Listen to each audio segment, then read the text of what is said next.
Hello, good afternoon, good evening, and welcome, ladies and gentlemen, to an all-new series and season of the one and only MPRL Championships, brought to you on the Premier Sim Racing platform available on PC, and that is, of course, known as iRacing. And we are here for the 2024 Fall Championship. The Ultima 2024 has come around, and it is time for the one and only Falling into LMP3 Championship, as paradoxically sponsored by none other than the Dentistry Conference World Tour. But as we get set and ready to open up the championship campaign today, many of you right now be gasping and asking, did we really do it? Did we really decide to go all in on the LMP3s? And that's right, ladies and gentlemen, we heard your calls, we heard your cries for LMP3 racing action, and we are going all in for it today. And indeed, we've got an absolutely fantastic championship campaign getting underway as of this round of racing. For we are here for round 1 of 8 in the Falling into LMP3 Championship, brought to you by the MPRL.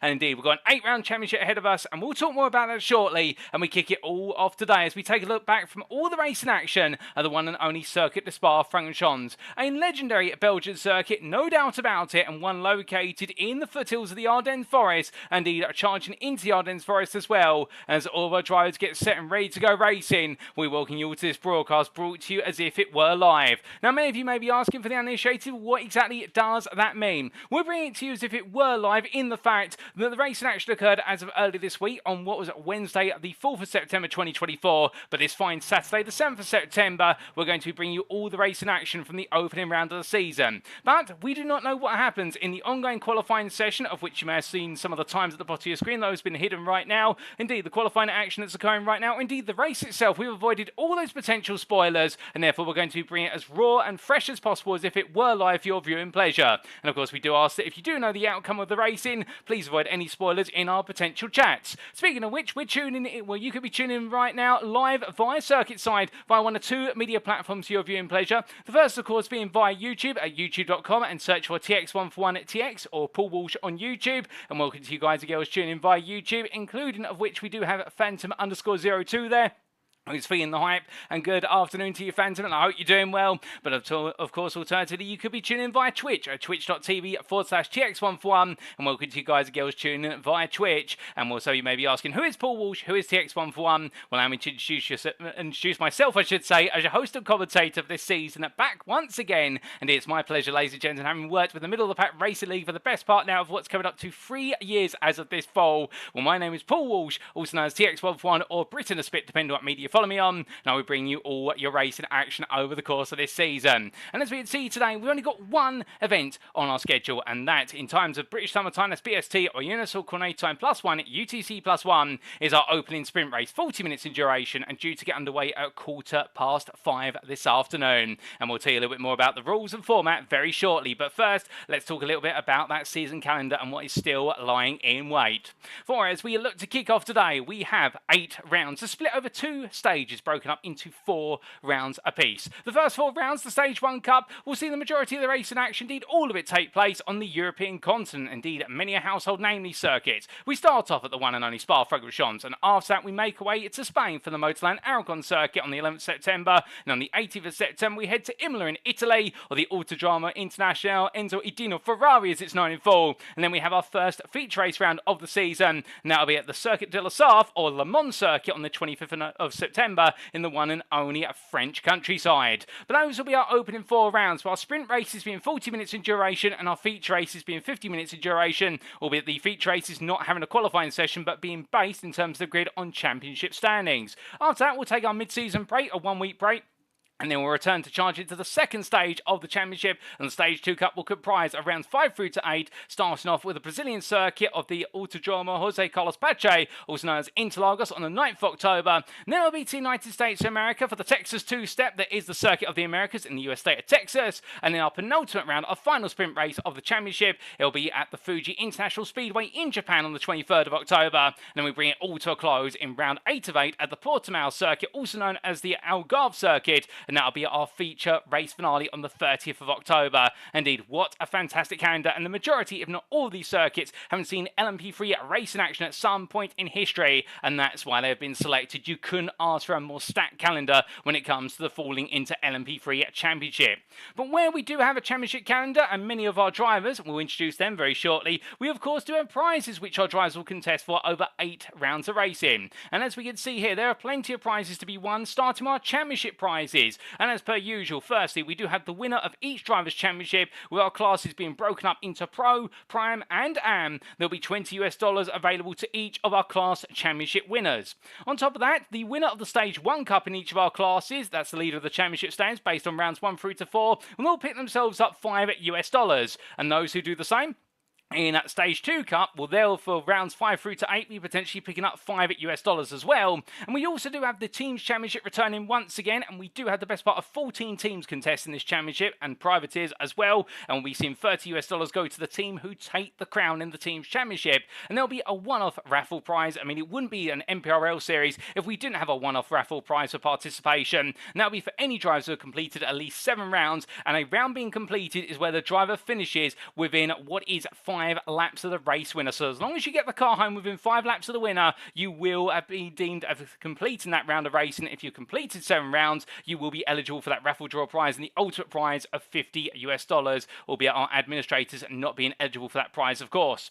But on top of that as well, we've got some additional prizes brought to you by the Safest Bear Pope Award. And this is from Team Bear Pope, a stalwart on the grid as of 2023, if my memory serves me correctly. Indeed, the Bear Pope guys have been long affiliated with the middle of the pack Racing League series, and they've helped contribute with a number of prizes here. And as we can see, $25 firstly for the driver with the lowest total number of instant points after completing at least 7 rounds. $15 will go to the driver with the second lowest total number of instant points after completing at least 7 out of the 8 rounds. And then $10 for the driver who has the third lowest number of instant points. So even if you may not be the fastest driver out there, if you are the safest, you're also going to be eligible to taking home a monetary prize. And thank you to Team Bear Pope for being a big part of sponsoring this prize pool. And it's great to see the fact that we can offer these additional prizes on top of the championship awards there, and how the community is coming together to back the middle of the pack Racing League.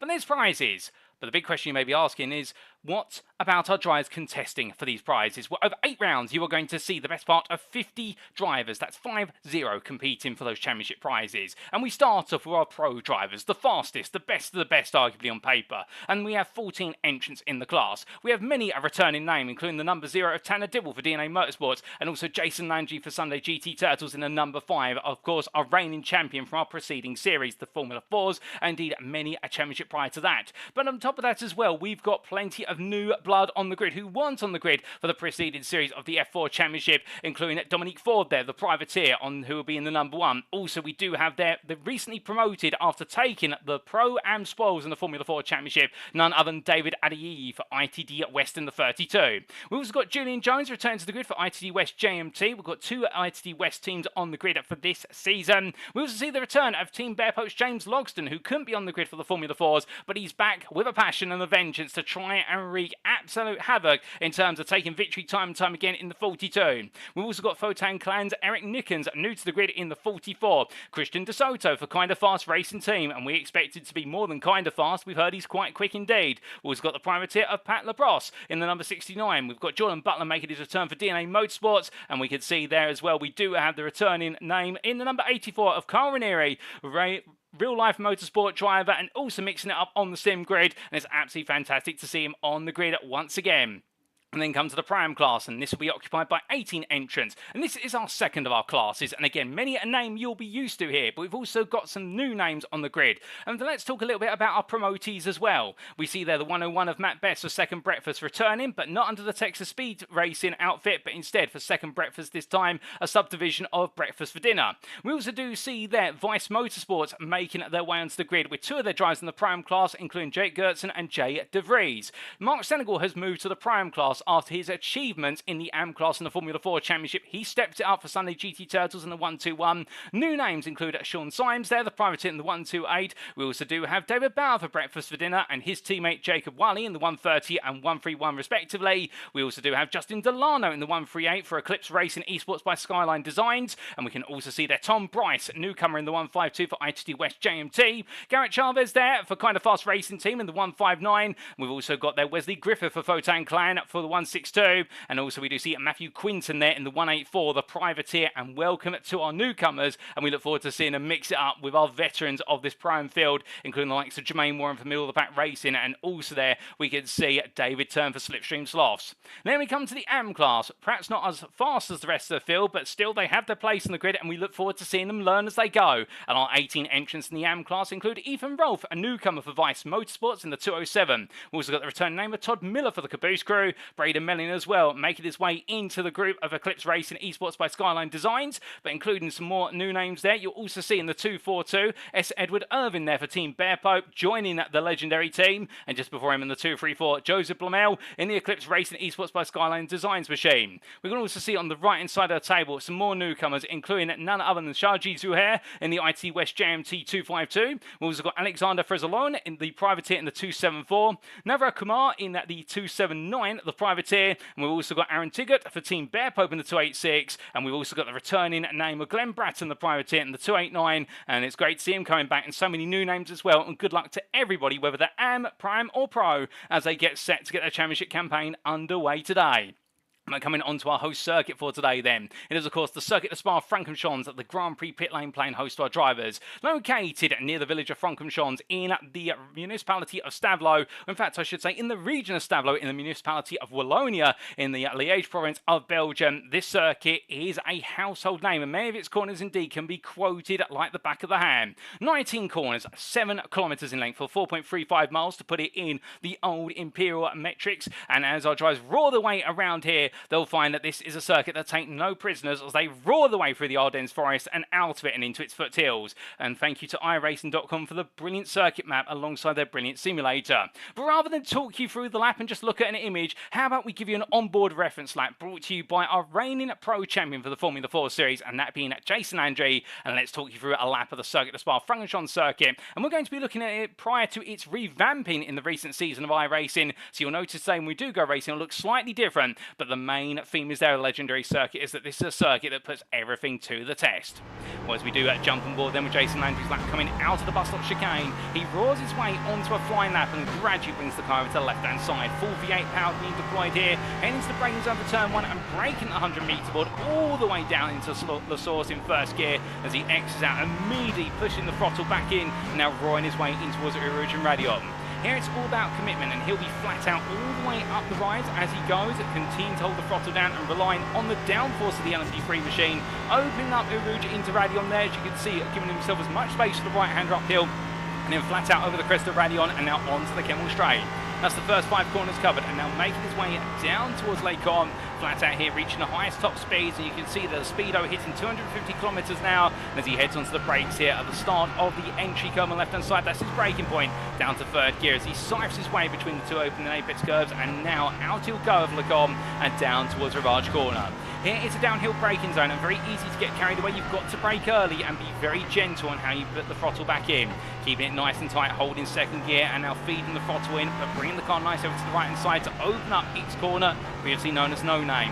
As he makes about the left hand and now down he goes towards Bill on the double left apex here. An incredibly tricky corner to get right at the best of times and braking as late as possible, dropping a gear to forward, dab the brake to get the car to turn in, and now flat out he goes all the way through up into 5th gear before he heads into the Fangers chicane. Medium speed chicane, quite straightforward in principle, but you want to carry as much speed as possible. Trail brake into 3rd gear for the first apex, straight line to the 2nd apex, but trying to go a little bit later there to open up the corner and carry a bit more speed, does so with sublime effort. Now heading into Stavelot 1, the first of the 2 Stavelot corners, 3rd gear there, and that's going to be flat out through Stavelot 2 as he makes his way through the long right-hander, and that's flat out all the way up towards Blanchimont.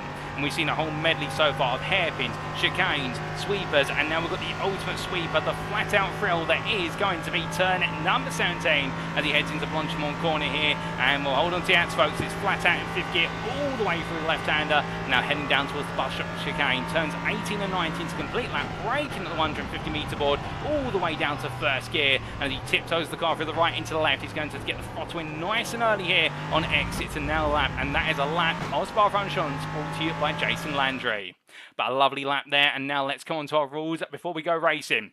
And drivers are running a fixed setup as provided by the Middle of the Pack Racing League with fuel loads restricted to 50 litres. And as we can see there, our races shall start by a standing grid start, with a driver receiving a drive-through penalty if they accumulate 15 or more instant points. As this is a sprint race today, the grid order shall be set based on a closed qualifying session beforehand, which has just been completed, and each driver has one fast repair available. The safety car shall not be deployed at any point during the race. We will only see safety cars this season in what will be our feature race rounds, and we'll come to the rules and regulations around that when we do get to round number 4. But that's enough rules, that's enough regulation, everything between, ladies and gentlemen, and let's take you to the grid as our drivers are getting themselves lined up then to go racing. And as they do, this is how they'll line up for our season opener. It is Pat Labrosse on pole, the Canadian driver setting a 2:13.487, joined on the front row of the grid by the one and only Edwin Onofre. Jaden Calloway starts P3 for ITD West ahead of Dominique Ford, the privateer. Christian De Soto starts P5 for Kind of Fast Racing Team, and then we have our prime pole sitter Matt Best starting at P6 for Second Breakfast. James Lawson starts P7 for Team Bear Pope ahead of David Adiyi for ITD West, and then your top 10 is completed by Jordan Butler for DNA Motorsports and Justin Brangham for Middle of the Pack Racing. Outside the top 10 is John Lauzon, who starts P11 for Second Breakfast, joined by your pole sitter of Joseph Blamel, the Eclipse Racing Esports by Skyline Designs driver, putting in an absolutely sensational pole lap. Then on row at number 7 it's going to be Eric Nickens for Photan Clan, joined by Garrett Chavez for Kind of Fast Racing Team. Wesley Griffin and Tom Bryce making an all-prime roll, P15, P16 for Photan Clan and ITT West JMT respectively, with Tanner Dibble for DNA Motorsports, joined by Carl Ranieri on the 9th row of the grid. We then have to complete your top 20 Mark Senegal and Justin Delano, and behind them outside the top 20 is Jacob Wiley for Breakfast for Dinner ahead of his teammate David Bauer, and then we do have Shaji Zuhair starting P23, your second place AM driver being in the good company there of Ethan Roll for Vice Motorsports. And then on the 13th row of the grid is Jesse Jamison Jr. for Photan Clan and Aaron Law, who starts P26, ahead of Roger Ganesh, P27 for Sunday GT Turtles, ahead of Glenn Bratton. And there's Navra Kumar and Alexander Frezolon, who completes your top 30, with the AM drives being followed up by the primes of Jake Gertson and Nick Bader. And there's S. Edward Irving started P33, ahead of Aaron Tiggott. And then we do have on row number 18 Carl Peterson and Jermaine Warren, who starts P36. And then from them we do have just a bit further behind what is the combination of Matthew Quinton and Kurt Smith, with Braden Melling and Jay DeVries completing your top 40. And then last but not least, starting P41 is Middle of the Pack Racing's Lee Porter, one of a number of drivers who wasn't able to get an eligible qualifying lap in, but the grid is set, ladies and gentlemen. It looks though, in fact, we're going to have a rolling start rather than a standing start there, so I think they're a note not just getting quite through to us in time, but at the same time as well, whilst we might be having a rolling start instead of a standing start, nothing can be denied that it's only going to increase the absolute hype and tension as our drivers get ready to go racing, and that's what we're looking forward to, no doubt about it, as they all get themselves set and ready to go. But as they do, all right now making the way along, and Pat Labrosse will know that he's got to get himself underway and have a successful start here in order to be able to feel safe in the battle of Edwin Offred. But will he be able to do it as a newcomer? Of course, we look forward to seeing what he's able to achieve as he gradually leads the field on down, and Offred gets a nose ahead there, but it won't be for long. Unfortunately, we can't bring you a circuit map on the top right corner of your screen due to the fact the circuit has been recently revamped and that hasn't been coded into our broadcast overlay as of yet. We'll keep you up to date with everything where we can, ladies and gentlemen. And as our drivers make the way through the last couple of quarters, it's the Pat Labrosse to get us underway for our season opener.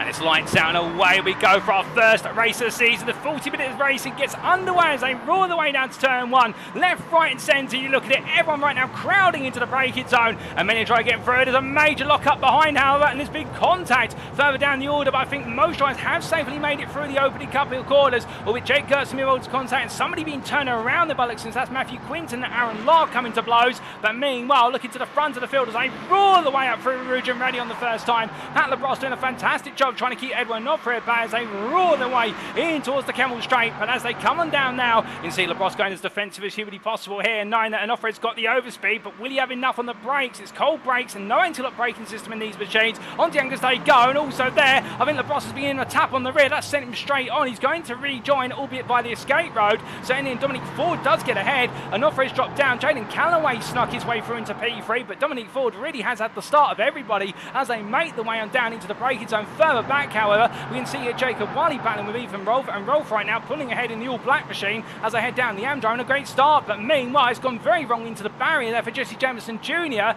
And, well, the Photon Clan driver had a nightmare start, and he turns it around here, but as he turned it around in time, yes, he has, before the rest of the field comes through. But as more here as Edward Irving has gone around, and with him as David Bow. You can see Bow down the other side, also another car parked up as they all wait for the field to come through. That's into X corner. It's all gone very, very wrong there, but meanwhile, it's going very, very right for none other than Kumar here in the 39 as the privateer right now, making some further ground as he heads in towards the Fangio chicane. But after a very dramatic few corners, I should say, we haven't even passed a lap yet, let alone multiple laps as they make their way through. Hopefully everything's going to calm down for a bit of time now as the racing really does get underway. And as we can see here, Edwin Offre right now with pressure from Christian De Soto and Jalen Callaway behind. But as they make the way through, me onto Blanchard, this is going to be Pat Labrosse on the outside, Dominic Ford in the inside here. Too wide, they go for a left hand. They give each other plenty of space, and that's Ford who's into the lead of this race at the end of the open lap. But Labrosse has not had it all over yet. Indeed, he says, no, you don't. And right now, Ford says, yes, I do, in the Lightning McQueen machine. Indeed, I think that's a reference to Lightning McQueen from Cars. Pixar don't copyright us. As they make the way on towards the end of the first lap, it's Dominic Ford who leads, ahead of Pat Labrosse, followed by Edwin Nofre. That's your top three. Christian De Soto P4, Jalen Callaway P5, James Logston P6, David Addy P7, and then leader of the primes, P8 overall, is Matt Best. The second breakfast driver having a great start, and indeed eating places of breakfast, it would seem. Eric Nickens P9, Wesley Griffiths, second place prime driver P10.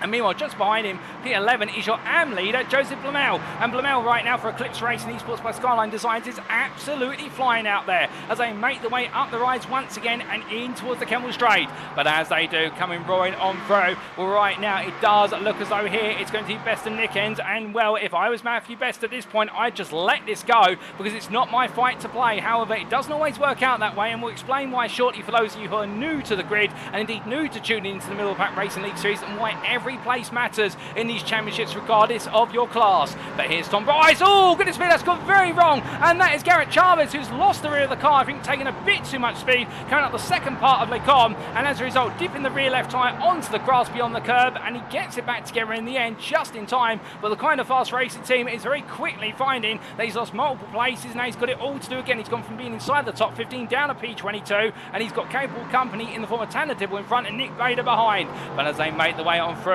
meanwhile two wide here, and this is James Logston and the team Bearpoke 42 battling with Jaden Callaway, the ITD West driver, on the inside. But Logston says no, you don't. And this is what we love to see from Logston. He gets his teeth absolutely stuck in as we ride on board looking back here. But look at this. Callaway made to go to the gravel there. I think Callaway being a bit cheeky and trying to force the door back open into Stavlo 1. We've got a car off there. That, I believe, was a car of Pat Labrosse that's gone turned around. I'm not quite sure what's happened there. Unfortunately, we can't get you a replay of what happened due to the fact we are taking a look back at a replay file, and therefore replays are not possible for the most part. But still, we'll have to hypothesize what happened. I wonder if there was a bit of contact there between Labrosse and Ford. But I'm sure some of you might be able to fill us in there in the chat if you do know. And as they make the way down in towards what will be the bus stop chicane, well, right now Logston moves up to P4, and he's got Callaway and Adeyemi behind him, absolutely chomping at the bit to go fighting. But the problem is here, of course, and the fact we've still got the best part of 35 minutes to go. It's a long race. There's a pit stop run into this as well at some point. And as they make the way down towards turn number 1, tyre wear is also going to be at a rather premium price, in the fact that right now you want to protect those tyres, because later in the race, if you can get away with not changing tyres in the pits, you're going to feel a lot better and save yourself a lot of time. But of course, if you wear those tyres down, you're not going to have the grip that you need in order to come home for victory. But they all make the way on through, and now that things are starting to settle down, we've got plenty more laps to come, no doubt about it. But 5 minutes complete, 35 still on the clock here, and it is a very fiery season opener, and we're not even a third of the way through. But meanwhile, as we look back up towards the pro pack, the top 7 being led by the pros now, with P8 going to the primes of Best and then Griffith. We can see here Logston battling still with Callaway up the inside. outside, goes to the move. Logsdon doesn't fight this too hard as they weave and wind their way through. We jump on board here with Logsdon as he continues to try and pick his way back past the ITD West drivers, albeit he's kept Adiyi behind, but he's not been able to find his way past Callaway since Callaway's made that move, and as they head in towards Ravage Corner. Going through the right-hander right now, Logsdon, I think it's just going to play the patience game here, and we know that he can be just as fast and deadly in terms of making overtakes as he can be in terms of being calm and patient when it comes to preserving the car and making overtakes later on. Indeed, you just got to look back to his racing in the GR86 Championship of 2023 to know about that, but they make the way down through Purron Corner. It looks though right now they're going to be a bit of an impasse, but it will lean the way of Callaway as they roar into the Fangen chicane. But they're coming through the right into left, all behind a little bit further. Let's take a look at the AM drivers here. This is Alexander Frizzlon, who right now has got a wayward car in the form of none other than Kurt Smith there, taking it to the weeds. Indeed, the runoff area of what is X Corner or No Name has been replaced by a gravel trap in the most recent update. Indeed, plenty of gravel traps now being introduced to the circuit. I mean, those off tracks are much more punishing compared to how they potentially used to be. And as our drivers make the way on downhill, these guys are battling for P8 in the AM class. And many of you may be wondering, well, why is every position important? Well, do keep in mind, across our classes, our drivers score firstly based on overall finishing position. So the higher you finish overall, it is going to be worth more points to you, regardless of whether you're AM, Prime or Pro. And then there's bonus points for podium places only in the Prime and AM classes. 3 for first, 2 for second, 1 for third. So therefore, as a Prime and an AM, you are encouraged to fight with the Pros, and by default, the Pro drivers have to fight with the Primes and AMs because they only get points where they finish overall. We've got Matt Best into the pit lane. I think some damage has been picked up on Best's car potentially. We've got a couple of drivers coming into the pit. Matthew Quinton's also decided to come in. He's left Bader behind, and indeed right now Chavez looks to go on the offensive here. Well, they head on down in towards turn number 1. I wonder if a number of drivers are trying to get their pit stop out the way early. Again, we do believe the fuel tank won't quite take them to the finish line unless they do a lot of fuel saving, but we'll have to wait and see, remembering that fuel saving these machines is possible on the Kemmel Straight. But as we ride on board, looking back from the 176 and Nick Bader in the fight for his P5 in the Prime class versus Chavez as they head up the rise. Sparks flying there as Bader takes a lot of apex cover at Rouge. Well, here comes Chavez looking around the outside. The 159 roars. It's the battle on Nissan V8 as they head on down towards turn number 6 into Lake Com in the foreground. That's Dibble versus Rolf, with Rolf trying to pick his way through, can't quite do it. Meanwhile, here comes Chavez then looking around the outside. Full commitment here, brilliant side-by-side racing, and in the end Garrett Chavez take a bow, sir, because that was a lovely move. To be fair, Bader had to give him respectful racing room, but then they made it on through, and he comes down in towards Windsor Ravage Corner with another place in his grasp. But as they head through to the right-hander and onwards towards No Name, further back, and Jacob Wally and Edward Irvin have changed places. Irvin getting ahead quite recently of Wally down the Kemmel Straight, but then again they've got a long way to go here, and you never know, some tactics may be deployed now by the breakfast dinner driver, knowing that he'll make up the places through strategy, not necessarily through what will be outright pace here, as we do have another Kumar who's coming out of the pit. So I look at my commentary booth window, and meanwhile looking back up to the very front of the field, Dominic Ford absolutely flying here, currently a second clear of Edward Onofre. It doesn't sound like much, but given the fact the toes massively felt from 1 second and closer, right now he's almost in distance of breaking the majority of the slipstream, and that will make him feel very comfortable in the number 1. I think he picked the number 1 knowing that he would be vying for number 1 on this grid today. But as he heads in towards the final 2 quarters here, of course, let's not sing his praises too early in the fact that anything can happen before that checker flag falls. Indeed, many of you will remember in the Formula 4 Championship and other championships as well that were hosted at MPRL, it sometimes all ended in tears on the final lap and the final quarters. But meanwhile, it's not going to end in tears here, as Christian De Soto goes up the inside of Edwin Offre. Side by side they go, and now it's going to be about who's leading into Aruja and Radium. Remembering the driver behind, if they can use the run onto the Kemmel Straight precisely as they need to, they'll pick up an absolute mammoth toe, and that's going to be worth plenty of time. Well, here goes Onofre as he makes back the hill. We ride on board with the nose as he heads onwards towards the Kemmel Straight. In the time, building up the speed here, getting sensationally close and hitting the rear diffuser practically of his rival as they make the way on towards what will be Lake Com. And I think they're a little bit of love tap on the rear, perhaps a bit of bump drafting, albeit I think that might be under scrutiny after the racing, given how dangerous bump drafting can be in these machines. And as they head up through Lake Com, through the right into left, no change at the moment. But I think right now Onofre is probably taking the logic, which is that Christian's my friend for the simple reason he's the enemy of my enemy, that is Dominic Ford, and these two want to catch up to the race leader. But the leader is now 1.6 seconds clear and is gradually pulling away. But as they come on down through the rise, meanwhile, that's a run wide there, and that is a very liberal use of track limits from David Adeyemi to try and fend off none other than Eric Nickens, but Nickens is going to find his way through just about, and I think Adeyemi just taking too much speed out of Rivage corner. It's so easy to do, but a lot of that gravel now replaced with runoff area means it's less punishing in the short term, but it can also lead to you picking up a lot of marbles in the long term and increasing tyre degradation. But as they come down towards the Lafandis chicane, Adeyemi's not had enough yet, and Nickens right now really just holding on here. Absolutely brilliant racing as the dirt gets kicked up there off the curb, and well, we can see Nickens right now under huge pressure to hold on. As we look back from the rear of the Photon Clan driver, the number 11 doing a fantastic job, but keep in mind as well, we're only a quarter of the way through. We've still got plenty more to come, and as they roar their way out of Curve de Pulferia, or Stavlo 2 as it's known in shorthand, we'll run out towards the Blanchimont they go, and Adeyemi 2.5 temps back, not really getting involved at this point, but I think it's all going to be about the next lap rather than this one now, as Nickens just holds on, and that roar of the 5.6 litre V8 Nissan engine, absolutely wonderful to hear. Indeed, all these machines, all these Ligier P320 machines right now absolutely roaring to a song as they make their way onto the next turn of the circuit. But here's another move, and that is Joseph Blamel, who's making another place here as he gets tucked in versus Tom Bryce, and Bryce there being made to go a bit wide. We've got a car going slowly over the apex there of what was, I do believe, the second part of bus stop, the lime green machine. We'll have to take a look back at who that was. I think that might have been Mark Senegal who got it wrong there, but Carl Ranieri meanwhile tucked in behind his rivals. And as we ride on board here, well, the pro driver right now is going to show you why he's a pro, or attempter, as he looks to try and pick his way past two cars in front. He'll get the double toe,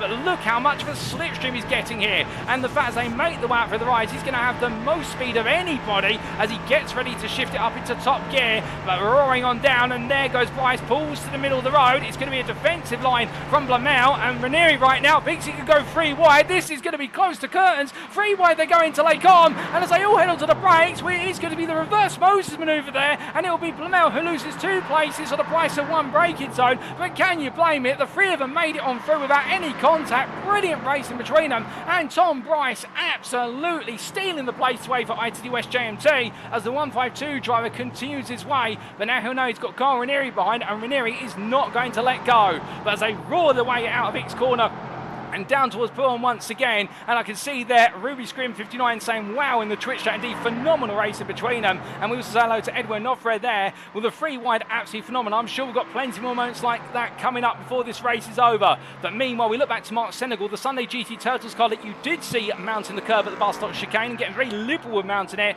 Well, he's carried on, but he has lost a couple of places as a result, but he's going to try and push on a bit more. And keep in mind, of course, this is his debut in the Prime class, normally an AM driver, but the Sunday GT Turtles driver stepping up now into the middle tier of the racing and doing a good job so far, running P4 in the class, P16 overall, and I think if he can carry this on home, it will be a good set of points to start of his campaign. But meanwhile, looking even further back, we have had a few cars retire from this race and a few in the pit lane. Well, we do have running a bit further back Edward Irving here, S. Edward Irving I should say, his full name, the 242 driver for Team Bearpoke, chasing after Kurt Smith, and these two starting to get a little bit dicey for P9 in the AM class, P26 overall, and we can see Irving there picking up a lot of speed coming out of the second part of the Fangers chicane, and as he makes way through what is Stavlo 1, Stavlo 2, that runoff area, Stavlo 1 definitely constricted now by comparison to how it used to be, and the same there on the exit. Stavlo 2, a bit of an error there from Smith, that's going to cost him some time, almost taking to the grass, and Brady crossing his way into the barrier. You don't normally see that happen, so I think Smith in the end just carrying too much speed on the exit and running too wide, or as Irving picks up the pace here, he's going to be in the toe.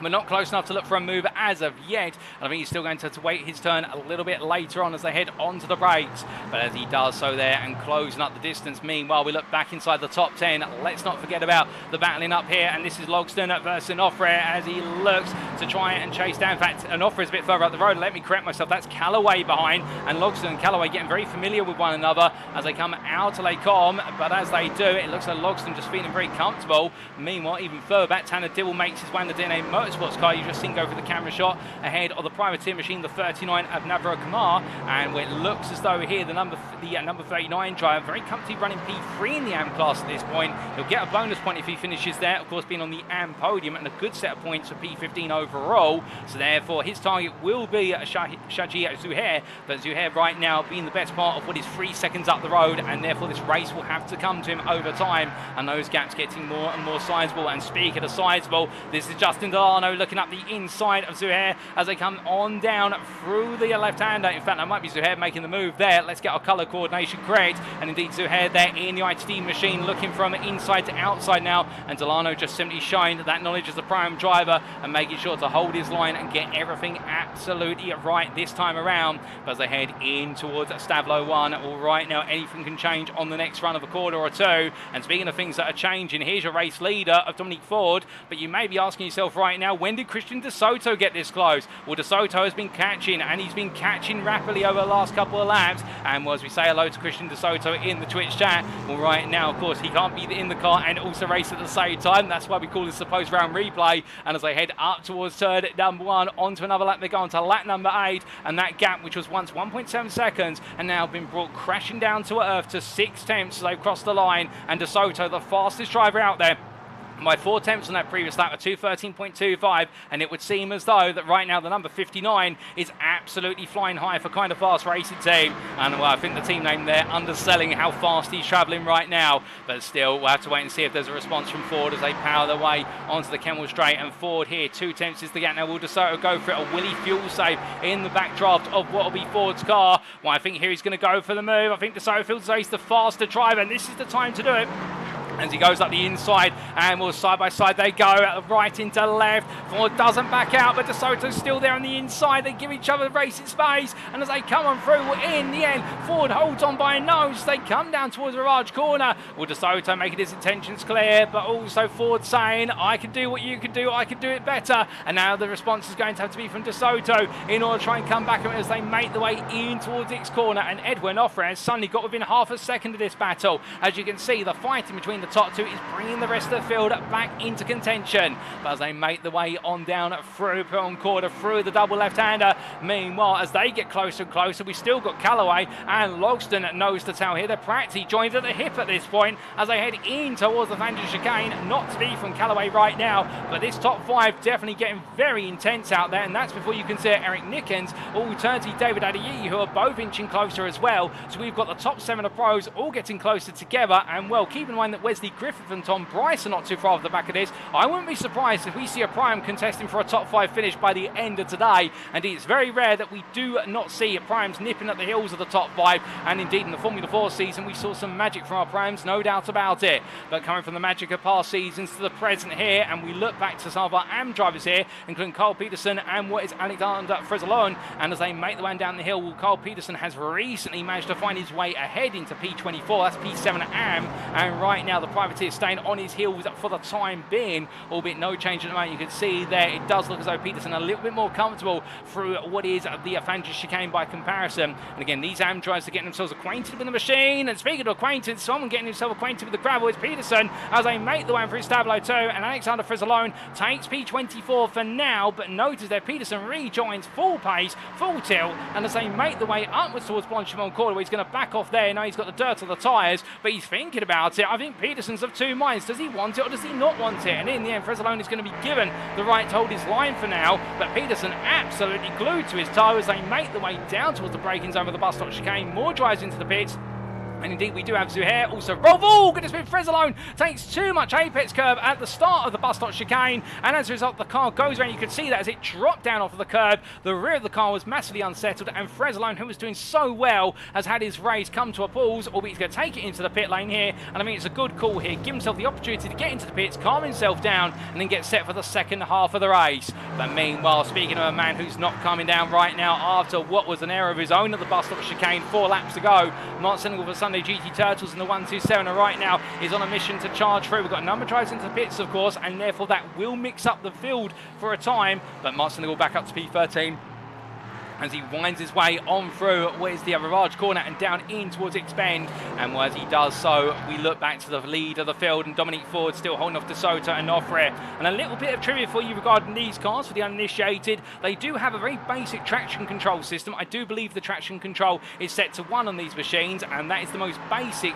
principle of traction control, whereby it does very little in terms of interrupting power deployment. And these cars have no anti-lock braking system or no ABS. Indeed, our drivers have to do their own anti-lock stop braking in terms of modulating the amount of brake they apply, and then therefore it all comes down to how far do you want to travel on that brake pedal to avoid the lockup and make sure you retard the car in time. But as they come down to the braking zone, Ford here still defending versus De Soto and coming in towards the final 2 quarters here to complete the first half of the race. The top 3 stay together. It is very close between them. Meanwhile, David Adeyemi has found his way past Eric Nickens in the draft run, down out to Blanchimont, and into the pits comes Jaden Callaway. So Callaway decides to split strategies here with Adeyemi. I think ITD West might be onto something here. They've got 2 drivers inside this very hotly contested top 7. They can afford to split strategy, and Callaway right now may be the beneficiary. If they all continue to fight inside that top 7, he may leapfrog his way into lead this race. You can't quite tell. Of course, we are only surmising what could happen here, but if it does happen, I think it would be absolute scenes down in the garage.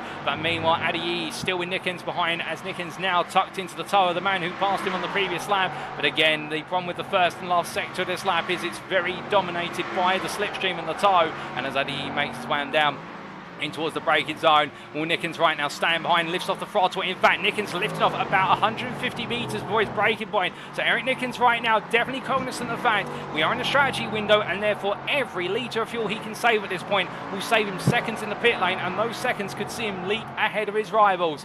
As they come down in towards the large corner, all the batting right now, not just at the front of the field, and we look to Jermaine Warren, the middle of the pack racing driver, as he looks to pick his way around the outside of Aaron Tiggart as the Team Bearpoke driver backing off there and letting the prime driver make his way past. And more the AM driver there, I think, just focusing on getting the car home. You can't blame him for that, to be fair. Sometimes, particularly those new to the grid, they just want to get the car home for round number 1 of the season, and in the later rounds they start to build up that confidence. But that's why we have the 3 classes, a whole variety of skill levels here, and it's great to see everyone getting along quite swimmingly, albeit we have had some retirements in this race, and we have had a few drivers who are a lap down, if not more. Our retirements do include none other than what is David Bauer, John Lauzon, Jesse Jemison Jr., Jake Gertson, Pat LaBrosse, Aaron Law and Jay DeVries. But out of 41 starters, we still do have 34 runners here, and well, I'm sure if there are any incidents, they will be looked at by stewards post-race, and the penalties will be applied as needed.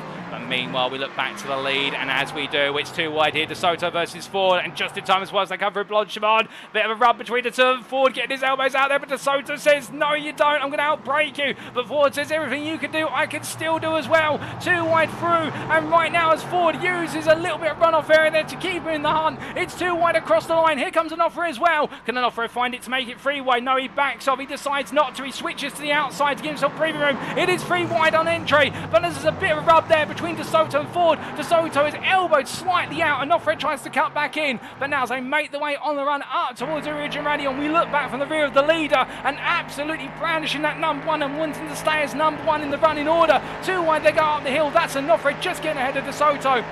And it's the absolutely incredible race in between them as they make the way onto the Kemmel Straight. Remember, Ford now will be vulnerable. He hasn't got the draft.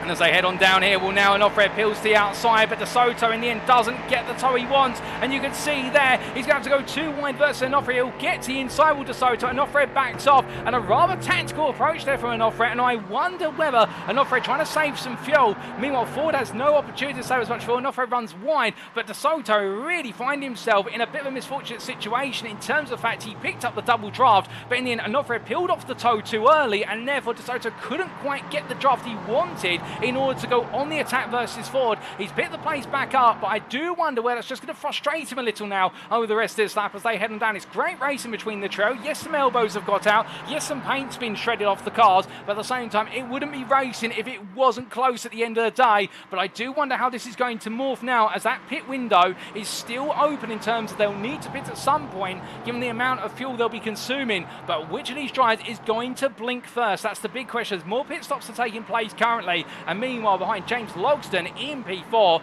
right now he's still got David Adeyemi behind him and Eric Nickens, and he can't get close enough to the top 3, who are 2.5 seconds clear as they make the way on towards the run towards Blanchimont. The marbles being picked up there on the exit of Stavlo too. You can see the marbles being scattered across the circuit. In front of him is Frezalon, who is a lap down at this point in the race. But looking back to Ford versus De Soto, well, they were like this the previous lap. They're back to it again now as they head down towards the braking zone, and Ford defending hard here. De Soto looks to the outside, inside, and the number one driver puts it in the middle of the road and simply puts up the barrier, and De Soto immediately responds as Christian De Soto heads into the pit lane. He says, I've had enough of this, I'm losing time, I might as well throw in my chips and let them land where they may and go for the early pit stop. And could this undercut be the key to victory right now? We'll see as they make their way into the pit lane. Interestingly, Adeyemi and Nickens both in as well, so they've decided they probably think they can get ahead of Logsdon through strategy. So therefore right now we've got two major battles at the front of the field in the pro class and overall, and it does seem to all be coming down to who can nail the pit stop. But meanwhile, speaking of battles further down the field, this is Tom Bryce looking up the inside of Irving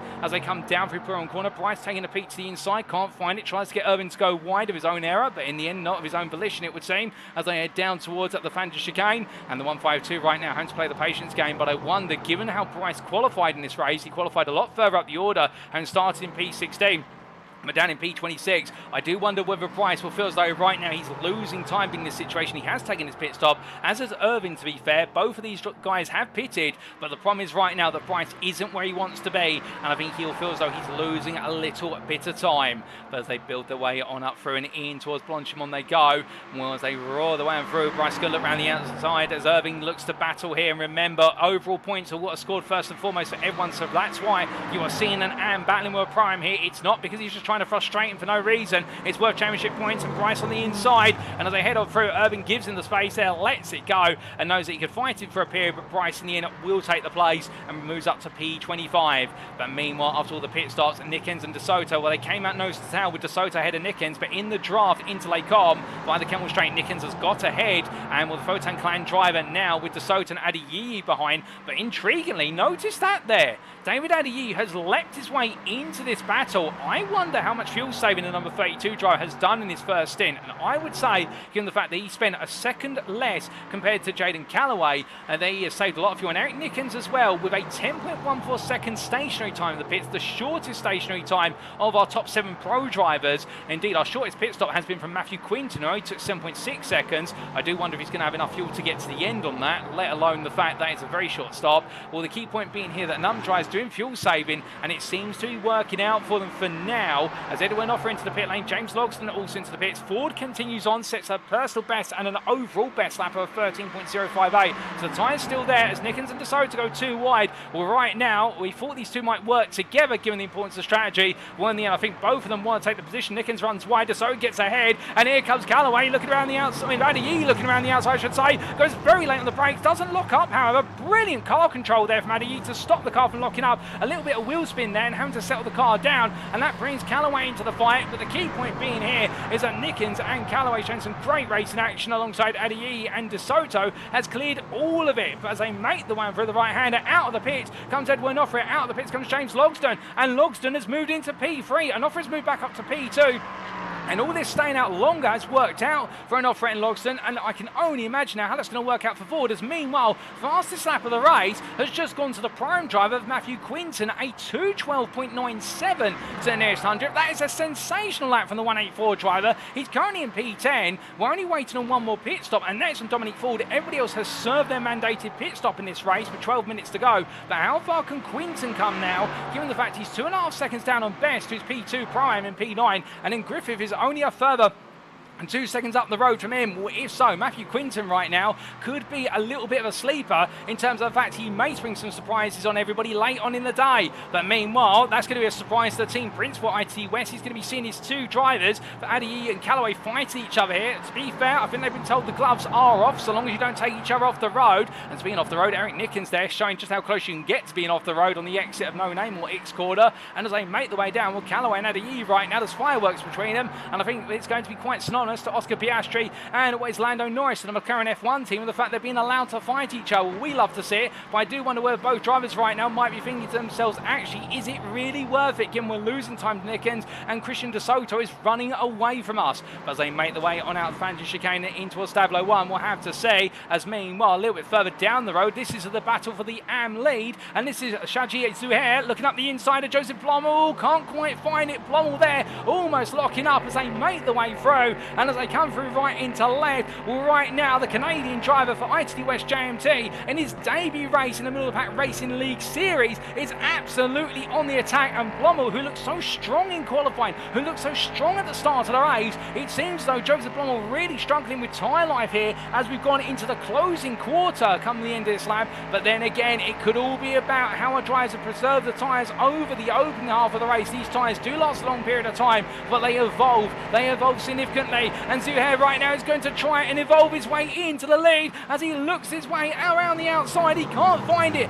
Blommel goes tight, he goes deep, and as they make the way through the right into left of the bus stop chicane, Zuhair follows him too closely. They stay as they are for now. Dominic Ford has completed his pit stop whilst this is going on. Has come out the lead of this race, 1.4 seconds clear, but here comes Zuhair, sweeps the inside, goes onto the brakes into La Source corner. Blommel stays the outside here, 9, he can just simply extend the corner, go nice and deep, force Zuhair to have to back off and exit, and as they make the way and through, it may be the battle for the AM lead, but to these guys, it means the utmost to them as they make the way through towards Rouge and Radion. Meanwhile, we have got battles inside the top 7 in the pro class as well. We will come back to those, we assure you, ladies and gentlemen, but we stay here. Zuhair gets a better run, he pulls out the time immediately as they head to the Kemmel Straight. 2 wide they go, it's going to be a drag race now, and Zuhair thinks he's got it, but as they head down towards the braking zone, can Blommel pull a surprise? No, Zuhair gets ahead, Blommel tucks in, he pulls back to the inside, thinking he can throw the dummy. Zuhair doesn't fall for it, he does now break himself, and Saljit Zuhair takes the lead of the AM class with only 10 minutes to go off of Joseph Blommel. But can Blommel come back at him? We'll have to wait and see. With 9 minutes on the clock, by the time they clear a large corner, there's not many more laps to go, but right now it's going to be on tenterhooks for both drivers here, as they know they're both looking for what will be their debut win, and as they make the way on through its corner. Meanwhile, we look up to Wesley Griffith, who by comparison for Votan Klang is having a very peaceful drive here, 6 seconds clear of Matthew Quinton, who's falling into the clutches of Matt Best, who are going to be battling shortly for P2 in the prime class, but this is your prime leader, and right now he is leading the way in class, and doing so by a country mile as they make the way on through Stavlo 2, but 9 just up the road for him, 3 seconds up the road, is plenty more fight in the prime class. Speaking of which, here is Dominic Ford, your race leader overall and pro leader, 1.4 seconds clear of Edwin Noffred just behind, and then Christian De Soto, who through strategy was able to pull himself back into P3, but he's had to go the long way round it, and in fact he's picked his way past James Logston off camera, it would seem, and with De Soto right now, I think he'll be a bit frustrated that it's 4 seconds between him and an off-rare, but he'll also know there's time remaining and anything can happen as he does. Where's a 2:19.901, he's not the fastest driver out there, however, that is Jaden Callaway, who's just set a 2:12.437. I suspect that's been aided by the slipstream of one or more cars, but at the same time as well, it goes to show those tyres for some drivers are still in prime condition, and they're just pounding in the laps time and time again. But as he makes his way up towards what will be Rouge and Radion, well, right now they all go through the fast left combination, and it looks like here IT West now calming things down for a brief moment, but we'll have to wait to see whether the gloves come back off between Addy and Callaway in short order, as meanwhile Tanner Dibble in the chase here versus Matt Best, and it looks so in fact it's going to be Matthew Quinton, his ball breathing room versus the prime driver, as Dibble now looking to move into the top 10. Best holds the inside as they make their way down the Kemmel Straight, and Dibble in the 00 car, he's already ahead. It's the drag race, which is only going to go one way, and in the end it goes the way of the DNA Motorsports machine, as onto the brakes he goes. We've got a bit of cloud over the circuit, but I don't think we're expecting any rain before the day is up, and as they make the way through left into right here, there, and that is Carl Ranieri, almost loses it, and you can see there Justin Delano taking evasive action, and Carl Ranieri just being a little bit too aggressive on the throttle coming through the second part of Lake Com, but in the end catches the car in time, drops to P13, and Ranieri right now definitely still getting himself acclimatised, so it's a very tricky machine to absolutely now, but you can be certain he'll get it as time goes on. But as he makes his way on through that left-hander, meanwhile Garrett Chavez right now on the attack versus Navra Kumar, as Chavez there, oh goodness me, almost losing it on the exit of Ravage corner, and Kumar's bought a little bit of breathing room there in P3 in the AM class, P16 overall, and these battles now starting to die down through mistakes of drivers. But meanwhile we look to Roger Ganesh and the Sunday GT Turtles car down P23, as that is Bryce who goes around just in front of him, but Ganesh in the end able to take evasive action, reacts in time, and Bryce losing it there and losing the place, and I believe Irvin's going to come through, and so is Carl Peterson, as these two continue to press onwards, and down towards the large corner they go with 6 tenths between the two of them, and we'll have to wait to see whether there's a bit more fighting between them all the way to the end of the race. But as we do say hello in the Twitch chat there to Urki, and indeed having a bit of a conversation with Ruby Scribb at 59, or none other than Christian De Soto as they make the way on down towards turn number 1, and Nickens right now going absolutely defensive here. Callaway and Adeyemi both queued up to take a shot at him, but I think the problem is Matthew Quinton into the pit lane. Oh goodness me, and Quinton, if he's coming into the pits, if that's not for a driver penalty and that's for fuel, that's going to put him a long way down the order, and that's going to release Wesley Griffith to lead the Pro-Am class all the way to the end. In fact, that's going to put Quinton a long way down the order. We'll hold the phone on that one, ladies and gentlemen, because here comes what will be the full force of ITD West as we look back on the rear Nickens' car, and as you can see, Callaway this time has timed it right. He's picked up the toe, and as they roar their way down the distant camera view, you can see Adeyemi there impatient in terms of he wants to get past his teammate, let alone Eric Nickens, but in the end onto the brakes they go. Adeyemi gets through, and so will Callaway, and in fact Adeyemi commits to the move there and makes it happen, or does he? As they come through, well, Nickens says no you don't, only one ITD West at a time please, and as they come down towards Orange Corner, where it is going to be the insistence of David Adeyemi that gets him into P6, and Eric Nickens loses 2 places for the price of one team attacking him, but brilliant racing between the trio, and in the end ITD West do find their positions, and Eric Nickens I think just doesn't know what else he could do at that point other than throw the defensive line in, and well, in the end I think the tyres just started to go away. But as they head in towards Pro-Am corner and down through the left-hander, well, right now still more to come potentially as we look back to Garrett Chavez versus Matt Best, and well, Best right now under pressure. Remember, Best recently losing out a number of places as well, so this is a P3 in what is the Pro-Am class,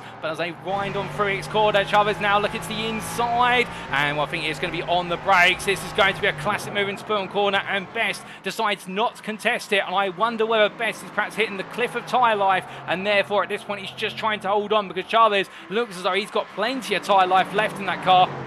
And as they head through the right into left of the Fangio chicane, his next target will be Navra Kamar. And well, as they make the way on through at turn 13 to 14, 15, coming through Stavlo 1 and 2 now. Well, can he find a way on through? That'll be the challenge as Kamar goes a bit wide, and it's going to give Chavez all the speed he needs as he picks up the toe a little bit prematurely perhaps, so he won't gain as much. But you can see Kumar there just simply step inside and letting Chavez go, and I wonder if he'll do the same for Best should Best get within what will be 2 to 3 tenths of him at 9 at the end of the day. That whilst he would lose some overall points, he'll still be able to hold on to P2 in the AM class, and given it's his debut, I think that's a result he would love to take home with him. But as they head in towards the braking zone, well, right now Chavez will hold on, and Kumar there stays with him, and Best continues to fall away a little bit, and in fact Best is into the pit lane. I wonder if a number of drivers have under-fueled in their pit stop, because Best, when 8.85 second pit stop stationary time, that's very limited fuel that he's put in the car, and it shows that is going to be a fuel stop, and right in a quick splash and dash, and what you don't want at the end of the day. As meanwhile we look here to Callaway versus Adeyemi as they head down to the braking zone for Lecom. With 3 minutes left on the clock, and as they come through right into left, well, right now Callaway just simply trying to keep his teammate at bay. James Logston is 1.8 seconds up the road, so I don't think they're going to be catching Logston before this race is over, unless Logston does something about it. But as they make the way down through Orange Corner, well, right now it's the battle for the final top 5 spot, and it's going the way of Callaway. But I wonder if Adeyemi's perhaps just got one more ace up his sleeve that he'll try to deploy before this is all over. As they head down towards Pro-Am corner, meanwhile we've had an incident for Mark Senegal further down the order. He's had a spin, and that's put him down into P17, and here he is under pressure from Nick Bader as the two Pro-Am drivers look to go toe-to-toe here under braking in towards Lecom. Manny and Bader can't get around the inside. Indeed, he only gets close to the rear, and well, the 127 continues to hold its ground for now. But Mark Senegal with a very strong start to this race, but it seems as though as time has gone on, it starts to fall away from him, and that might be one thing he'll look to try and prioritise in terms of preparing for round number 2. He's dealing with the car later on in the race, where the tyre life is at a premium, and on top of that, the car is a lot lighter in terms of fuel, and indeed these cars absolutely evolving in terms of the weight distribution, the feel, the grip levels, and all that you've got to factor in these 40-minute races as they make the way on down through what will be a left-hander there of Puon. As they do with limited time left in this race. Meanwhile, Kurt Smith here on a challenge now, trying to find his way past Edward Irving as they head in towards They come out of it, but as they do, no difference at this time. And in fact, Smith there with a poor exit. That's going to cost him a lot of time. That's 3 attempts lost in the space of a bit of traction, or mistraction, I should say. And these two fighting for P8 and P26 overall. Meanwhile, we've had an incident for Matt Best that's seen him have to retire the car to the pit lane. So he's dropped off the order down to P32. So that's disaster for Best. We're now down to 31 runners, of which 30 of them on the lead lap. But as our drivers make the way on through Pion Corner, well, meanwhile, we look from towards the back of the pack all the way towards the front of it. And this is Dominic Ford right now in a comfortable lead of 2.4 seconds. But meanwhile, here come the two IT West cars fighting over P5. Adayi is going to be on the inside here. Meanwhile, Callaway on the outside. And Adayi says, I do take it from you. But meanwhile, Callaway's got something to say about that. And in the end, goodness me, a bit of a rub between the two of them. Keep it clean, lads. And as they come out, they come. Winnie and Callaway holds on for now, but David Adayi, when he wants the place, no doubt about it, but he's not going to be giving it easily. And with 30 seconds left on the clock here, this will be the final lap, because Dominic Ford right now has just come through Pion Corner, and therefore there's not enough time to be able to get another lap on the board. So this is it in terms of the final lap of racing, ladies and gentlemen. Most of the battles have calmed down now. This is the main battle out there for class and overall position. We also do have a growing presence of Braden Melling chasing after Mark Senegal for P17, but I suspect here this might be held to a standstill all the way to the end, given the respective rate of knots of the two drivers. But as they wind their way on through Lake On, we'll keep one eye on it. But from them, we do look back up to Dominic Ford here as he makes his way through Stavlo 2 and on towards Blanchimont. And what's to say other than the fact that whilst he may not have started on par when he started on the second row of the grid, it was a sensational start that saw him battle his way in towards the lead. And once they got close with Pat Labrosse multiple times, indeed fighting with Christian De Soto, and also what was some of his other rivals are on the way, including Edwin Offre. At the end of the day, there could only be one. As the sun shines on a new championship campaign, Dominic Ford will get his championship underway with a win at Spa-Francorchamps, winner overall and in the pro class ahead of Edwin Offre P2. Christian De Soto will complete your top three ahead of James Logston. Jane and Callaway will take the final spot in the top five and be the winner of the ITT West battle ahead of David Adayi. And then it will be Eric Nickens who's struggling for fuel. He hasn't got fuel to the finish line, and Tanner Dibble will steal P7 away. Can Nickens creep to the line, or is it Tears? As Wesley Griffin comes home, your Pro-Am winner P8, and then it will be Justin Delano P9, second place Pro-Am driver. Eric Nickens in the end P10 just crosses the line,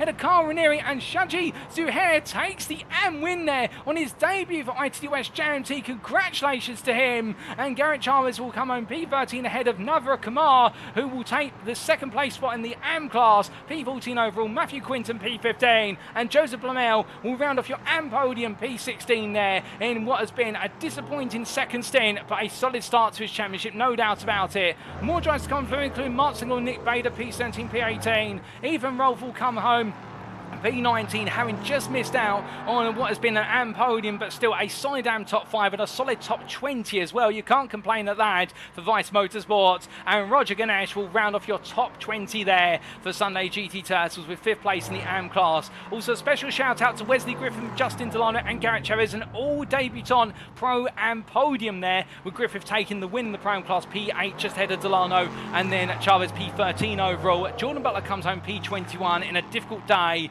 ahead of Carl Peterson, and then we will see S. Edward Irving finishing P23 just ahead of a drag race there between Kurt Smith and what is Glenn well, in fact Jacob Wally, I believe, but in the end Wally gets head just at the line ahead of Smith.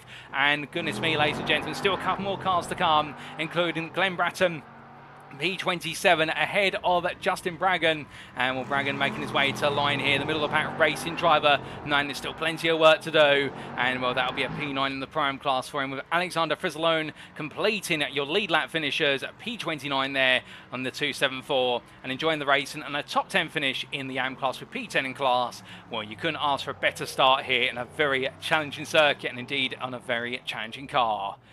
But goodness me, ladies and gentlemen, what a race, no doubt about it. And as we see Tanner Dibble cooling the car down, Shaji Zuhair also doing the same here. And the ITT West JMT driver, I don't think he's going to quite believe it when he comes to the pits. If he's not aware of it, to take the AM win. And we'll be curious as to what happened to what was our AM class leader towards the end. Was it fuel or was it tyre life that went against them? Because I do believe for the majority of that second stint, it was being led by Blamel, but then Blamel losing out, and was Zuhair in the end there to pick up the pieces, no doubt about it. But goodness me, ladies and gentlemen, as we do look to the scenic view, here are the race results subject to any steward's inquiries. And well, let's give you a recap of those results. has been seen after 40 minutes of racing in the middle of the pack racing league, falling into LMP3 Championship for 2024, paradoxically sponsored by none other than what is the Dentistry Conference World Tour. We kicked off today at the circuit of Spa-Francorchamps, and it was Dominic Ford who kicked off his championship with aplomb, with the win there for the privateer in the number 1, pro and overall by 2 seconds over Edwin Offray. A great start to the campaign for Edwin Offray as well, and the privateer fending off Christian De Soto by 3.1 seconds at the line. The kind of fast racing team driver, 9, that he had an opportunity to battle for the win, but he'll still be taking that podium, but he'll be wondering what exactly happened in that pit stop ahead of James Logston, who took P4 there on his return to the grid for Team Bear Pope, and then ITD West Jaden Callaway rounded off the top 5 ahead of teammate David Adeyiyi. DNA Motorsports' Tanner Dibble in a recovery race all the way through. It took P7 in the end. Well done to him in the 00. And then it was Wesley Griffith taking what was the Pro-Am win, P8 overall, but more importantly, on his debut, a Pro-Am win and a top 10 overall to go with it. The Photon Clan driver will be absolutely joyous at that, as will Justin Delano, knowing that whilst he was 3 seconds down the road from his rival, second place in the Pro-Am class and a P9 overall is a great start to the season for Eclipse Racing Esports by Skyline Design. Eric Nickens was P10, the Photon Clan driver, running out of fuel literally about 300 metres from the, well, not even 300 metres, about 100 metres from the finish line, but in the end rolling across it, 9 that it could have been today, what could have been at least P7 if not higher, but P10, and he'll know to put a bit more fuel in next time around to stop that from happening again. And then at P11 Coronary, the privateer, who in the end a late spin cost him dear, but still 9, there's plenty more that can be achieved. Shaji Zuhair completing a run to AM victory on his debut for ITT West JMT. A brilliant drive there for the Canadian driver, head of Garrett Chavez, of a kind of fast racing team who round off the prime podium of Griffith, Delano and himself. Navra Kumar finishing at P2 in the AM class, P14 overall, the privateer, ahead of Matthew Quinton, who round off your top 15, and Joseph Blamel for Eclipse Racing Esports by Skyline Design, completing your AM podium ahead of what was Mark Senegal, but that AM podium, of course, being Zuhair, Kumar, and Blamel. Mark Signal P17 ahead of Nick Bader, with your top 20 being completed by the combination of Ethan Rolfe and Roger Ganesh. Then Jordan Butler P21 for DNA Motorsports, just ahead of Caboose Cruz at Carl Peterson, with S. Edward Irvin there, P23 for Team Bear Pope, and a bit of back and forth battle between himself and Carl Peterson for the majority of the race. Then Tom Bryce P24 ahead of Jacob Wally, and then it was Glenn Bratton P26 ahead of Justin Braggham, with your final lead lap finisher at least coming across the checker flag line with Alexander Frizzalone in P28, and then we saw to complete your top 30, labelled there as being on the lead lap, Kurt Smith, P29 for breakfast for dinner. It was a lap down. And to round off the top 30 for Braden Melling for Eclipse Racing Esports by Skyline Design, and also a lap down there for Aaron Tiggott for Team Bear Pope, 2 laps down for Matt Best, and then 3 laps down for Jermaine Warren, who completed all your classified race finishers, 6 laps down and a DNF for Lee Porter, and it was 10 laps down for David Bauer, ahead of 11 laps down for John Lauzon, 13 laps down for Jesse Jemison Jr., and then to complete our run of DNF drivers, or did not finish, we see there Pat Labrosse, Jay DeVries, and Aaron Lahr. So 41 starters, in the end, what was the best part of 33 classified finishers, and of those we did see 29 on the lead lap. Well, goodness me, ladies and gentlemen, what a race. We have opened up in style. I mean, it always happens in the middle of pack racing league. It doesn't matter whether they're racing Formula 4s, Toyota GR86 Cup cars, or LMP3s. We always have a phenomenal season opener, and that has set the tone for what awaits us as the season goes on. But of course, with the race complete, it is time for us to now wrap up. So thank you very much for watching, and if you have enjoyed today's show, and perhaps you're sat there right now wanting to be on the grid for a future event in the middle of the pack racing league community, or wanted to know what series we've got upcoming for the remainder of this year or going into 2025 and plenty more, then why not check out the official MPRL Discord invite link available on screen there, and you'd be hard pressed to find a more friendly and welcoming community that doesn't just focus on the North American community of sim racing, albeit the majority of the admin staff based in North America, but is welcoming to everybody around the world. But if you don't want to go to Discord, perhaps you're a little bit shy, you can of course follow the MPRL on Twitter, and that's at twitter.com/MOP Racing, where you can stay up to date with all the latest news and short stories regarding the MPRL racing team, whether it be on the circuit in esports, alternatively with regards to upcoming broadcasts. But of course, ladies and gentlemen, it does mean now that attentions will turn to next time, and in round number 2, the bus of LMP3s will stop and apply their dentistry practice at Motorland Aragon in Spain. We'll be having all the racing action occur on what will be Wednesday, the 11th of September. But come along and tune in as we bring you all the racing actions if it were live on Saturday, the 14th of September 2024 in a week's time. And if Motorland Aragon is anything to go by, it's a fast, it's a simplified layout compared to the full Grand Prix layout, and therefore the batting is only going to be tight and tenser as we charge our way into the second round of the season. But until then, we've been in the middle of the pack racing league. I've been your host and commentator, Paul TX141 Walsh, also known as Britain a Spit, depending on what media you follow me on. And until next time, remember to stay safe, stay well, stay smiling, but most importantly, as always, remember to stay on track. Good night.